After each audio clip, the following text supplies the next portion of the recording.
perante a tua face. Aqui nós estamos. E que neste momento o Senhor possa fazer presente em nosso meio. Que teu Espírito Santo possa ser sentido, tocado por nós. E que o mesmo Deus possa abrir o nosso entendimento para a compreensão da tua palavra. Que o Senhor, Deus, possa ungir o teu servo nesta manhã. Que ele fale ouvido e inspirado pelo teu Espírito Santo. Que o Senhor seja o seu guia. É o que nós te pedimos, em nome de Jesus. Amém.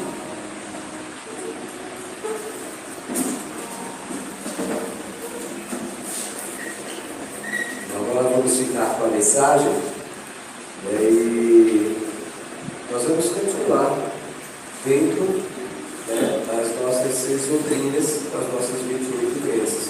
O irmão vai passar a mensagem que ele escolheu para cada um de nós, que o nosso Deus possa ser honrado e glorificado hoje e para o céu.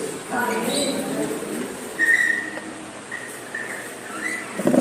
Para fique à vontade, em cima lá embaixo, a casa é sua, a nossa é de Deus.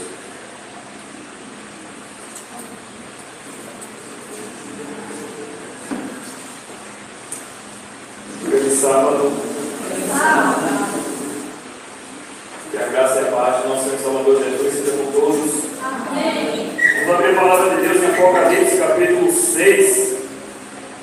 E vemos um pouco do remanescente de Deus no tempo do fim. Nós vamos ver um pouco de, ao menos, 2 capítulos, o 6 e o 7, e o 14, que fala um pouco do povo de Deus no tempo do fim. A Igreja Adventista do Sétimo Dia, ela nasceu numa profecia, ela nasceu no calendário profético. A gente vê isso lá em Apocalipse 10, por exemplo, fazendo uma alusão ali ao desapontamento de João dele, quando ele tomou o livrinho, e na sua boca foi doce, mas o seu ventre amargo, porque ali não era ainda a volta de Jesus. O próprio João já tinha visto as faces das igrejas, o toque das trombetas, e ele achava que ali seria já a volta de Jesus, assim como o povo milerita também achou, né? Mas não foi.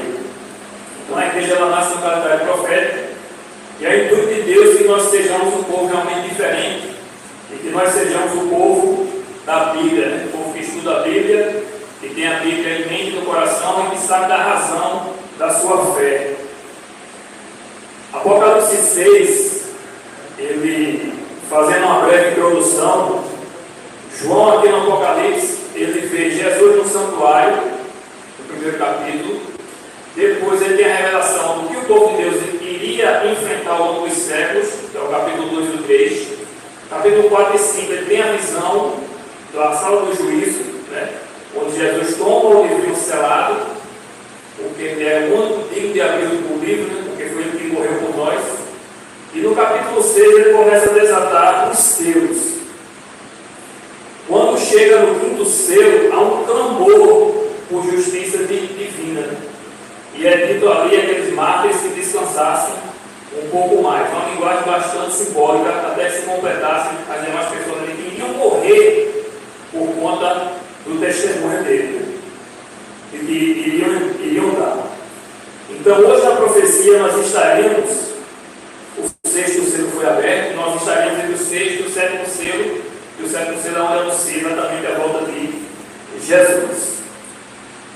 Então, vamos fazer uma breve oração para estudarmos a palavra de Deus. Senhor nosso Deus, nosso Pai, louvado, engrandecido e exaltado seja o teu santo nome. Graças te damos, Senhor, por esta oportunidade de estudarmos aqui a tua palavra, num tema tão importante dentro, Senhor, das doutrinas bíblicas, que é o tema 13, que fala um pouco do remanescente e da sua missão e um pouco do caráter também do remanescente para esse tempo. Não apenas para o tempo do fim, mas como devemos viver, independentemente se o Senhor Jesus vai voltar daqui a um ano, daqui a um mês, ou daqui a 10, 20 anos, mas como deve viver o povo de Deus, o povo remanescente. Te agradecemos e te pedimos que o teu Espírito Santo se faça aqui presente, os teus anjos, e que nos auxilie no estudo da tua palavra, em nome de Jesus. Amém. Apocalipse 6, a partir do verso 12, diz o seguinte: vi quando o Cordeiro abriu o 6º selo. Cordeiro é Jesus Cristo. Aí na sua Bíblia deve estar com C maiúsculo. Vi quando o Cordeiro abriu o 6º selo, e sobre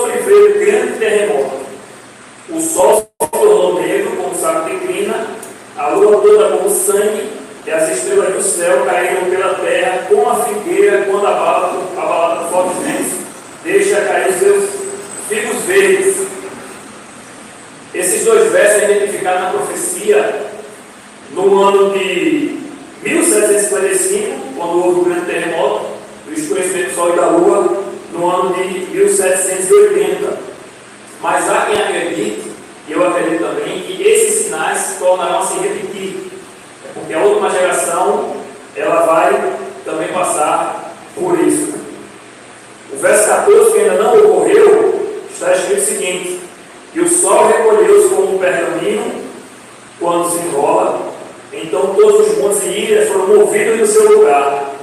Os reis da terra, os grandes, os comandantes, os ricos, os poderosos, e todo escravo e todo livre, se esconderam nas cavernas e nos penhascos dos montes, e disseram aos montes e aos rochedos: caí sobre nós, e escondemos a face daquele que se assenta no trono e da ira do Cordeiro, porque chegou o grande dia da ira deles, e quem é que pode suster-se?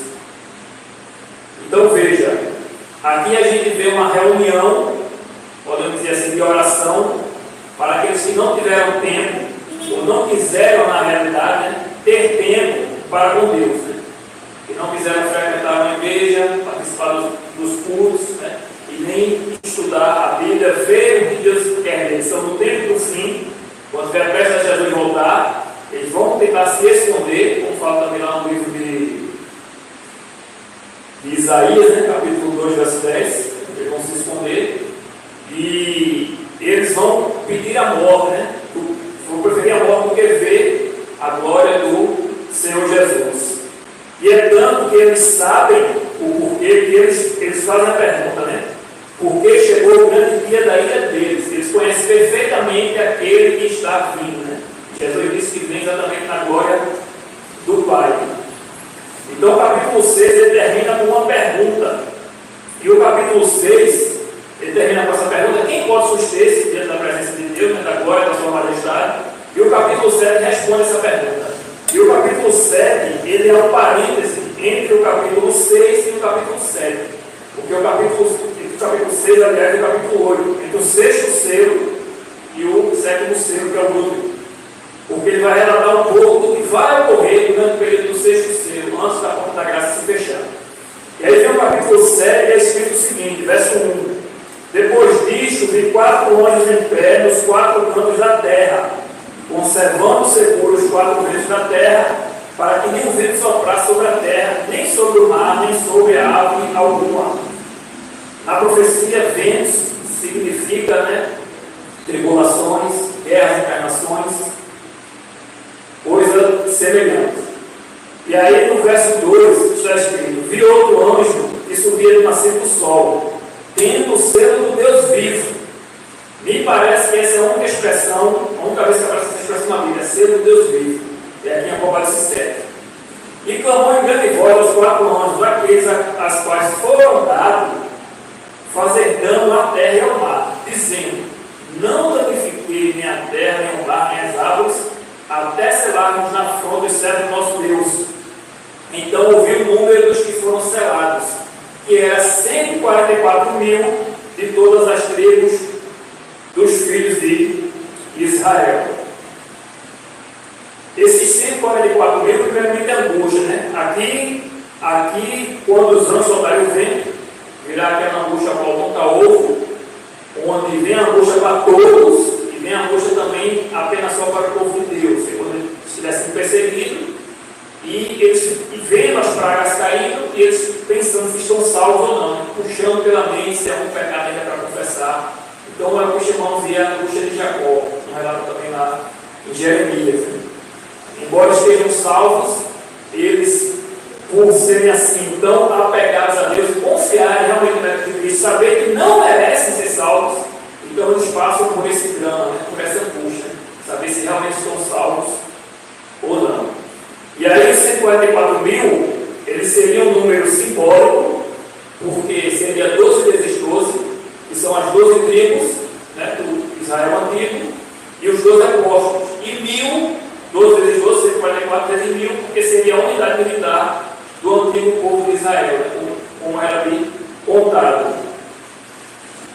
Então João, aqui no Apocalipse, ele vê realmente o exército de Cristo, né? Ele vê como um exército bem organizado para combater as forças do mal, no caso, no tempo do fim, exatamente a força da Trindade satânica, né? Satanás, falso profeta, e a própria besta de Apocalipse 13, né? a besta do mal.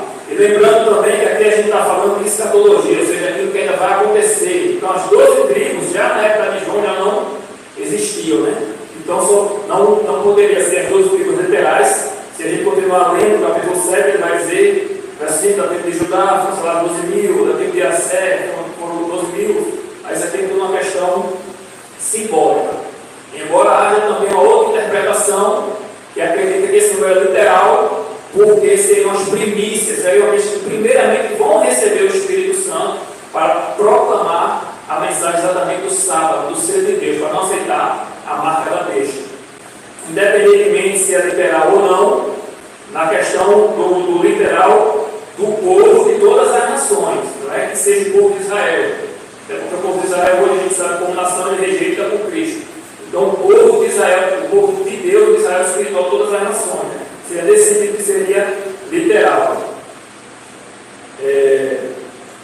Verso 9, né? Independente de ser literal ou não, eu quero dizer que nós devemos compreender qual é o caráter desse povo, dos 144 mil, para estar em pé, realmente, diante da glória de Deus, da sua majestade. Verso 9 ao 17, vai dizer: depois destas coisas vi e eis grande multidão que ninguém podia enumerar, e todas as nações, tribos, povos e línguas em pé diante do trono, e diante do Cordeiro, vestido de vestiduras brancas, com palmas nas mãos. É interessante porque a Bíblia, quando ela quer nos passar algo, né, ela vai dar ênfase. Ela às vezes repete algumas palavras, algumas expressões no próprio capítulo. E a gente vai, ao longo do Apocalipse, na realidade, a gente vê essa expressão vestiduras brancas, que é exatamente a justiça de Cristo imputada a todo aquele que crê. Né? Não somos salvos pelos nossos próprios méritos, mas pelos méritos de Jesus, e decidimos andar assim como ele andou. Isso é ser vestido de vestiduras brancas. Verso 10: e clamavam em grande voz, dizendo: ao nosso Deus que se assenta no trono e ao Cordeiro pertence a salvação. Todos os anjos estavam em pé, rodeando o trono. Os anciãos, que é falado lá no capítulo 4 e 5, e os 4 servidentes também, lá no capítulo 4 e 5, e ante o trono se prostraram sobre o seu rosto e adoraram a Deus, dizendo: amém. O louvor e a glória, a sabedoria e as ações de graça, e a honra e o poder e a força sejam ao nosso Deus pelos séculos dos séculos. Amém. Verso 13: um dos anciãos tomou a palavra, dizendo: estes que se vestem de vestiduras brancas, quem são e de onde vieram? Ele pergunta ao apóstolo João. E João responde: meu Senhor, tu sabes. Ele então lhe disse: são estes os que vêm da grande tribulação. Lavaram suas vestiduras, para uma vez aqui falando das vestiduras, e as alvejaram no sangue do Cordeiro. Razão que se acham diante do trono de Deus e o servem de dia e de noite no seu santuário. E aquele que se assenta no trono estenderá sobre eles o seu tabernáculo.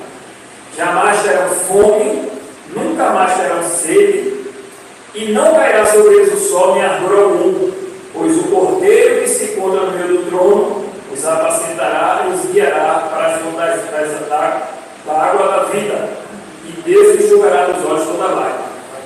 Então, vestiduras brancas, ele fala também, né, que o vencedor se vestirá de vestiduras brancas, Apocalipse 3. O sangue de Jesus que nos lava, né, nos purifica. E o povo, mais para frente, também vai falar no Apocalipse 14, né, que ele sai vencedor contra exatamente a besta e a sua imagem. Né? E o que eles fizeram para sair vencedor da besta e sua imagem, a gente vê um pouco mais para frente, no capítulo 14. Então eles passam pela grande tribulação, pela angústia de Jacó, nunca mais terão sede nem fome. Né? A besta, ela lhes negou o alimento. E por ocasião das pragas também, lá em Joel fala que os frutos e a vegetação ficaram secos, lá no capítulo 1 de Joel. E os rios tornam-se em sangue. Né? Então, nesse tempo também se cumprirá as palavras do profeta Isaías, lá em Isaías capítulo 33, quando ele disse: o meu povo habitará nas alturas as fortalezas das rochas serão seu alto refúgio, o seu pão lhe será dado, as suas águas lhe serão certas. Então não há o que temer quanto ao futuro, né? Deus estará conosco. Hoje, conforme a profecia aponta, né, nós vivemos num período de Laodiceia, né, uma mornidão espiritual. Se a gente for olhar o cristianismo de forma geral, é isso mesmo, é um povo morno, porque é um povo que está de mãos dadas com o mundo. Né? Aqui na igreja, por exemplo, a Adventista do Sétimo Dia, a gente se lamenta um pouco, né, porque vê pouca gente nas igrejas e as igrejas lá de fora não pregam a verdade lotada. Né?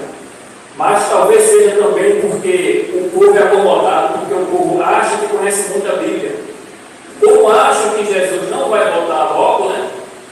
O decreto dominical precisa sair, né, para Jesus voltar.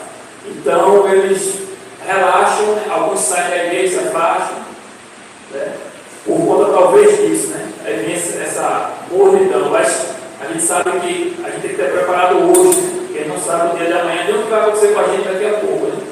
Você está trabalhando, daqui a pouco você cai da escada, poderia ter caído com a cabeça no chão, falecido ali, ou ficado em coma, né? Feito aquela jovem que foi com Mirabilândia, né? Porque exatamente perigosa, como aconteceu naquilo ali, porque que sobe e começa a girar na velocidade grande, e ela se solta e lança a menina no chão. Quando eu caí, eu senti um impacto, a altura de mais ou menos uns 2 metros. Imagina uma altura daquela e você na maior velocidade. É como se você fosse atropelado por um caminhão em alta velocidade. E ali a menina está lá internada, né, em coma, perdeu uma parte do cérebro.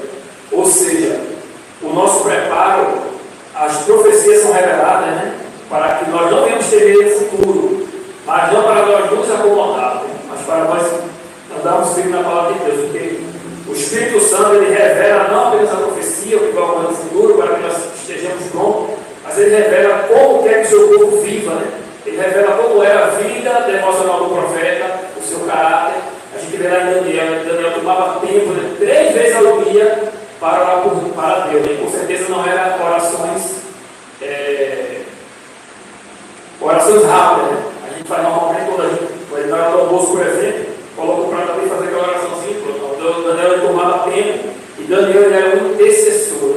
Ele orava, principalmente voltado para Jerusalém e preocupado com a restauração do santuário. A gente vê ao longo do capítulo de Daniel essa preocupação que ele tinha. Daniel era realmente um intercessor. E hoje na igreja também, né, essa mornidão, alguns, ou a maioria, né, que estão ativos na obra, eles têm um pouco também de orgulho. Eles, embora façam a obra, eles criticam muito quem não faz.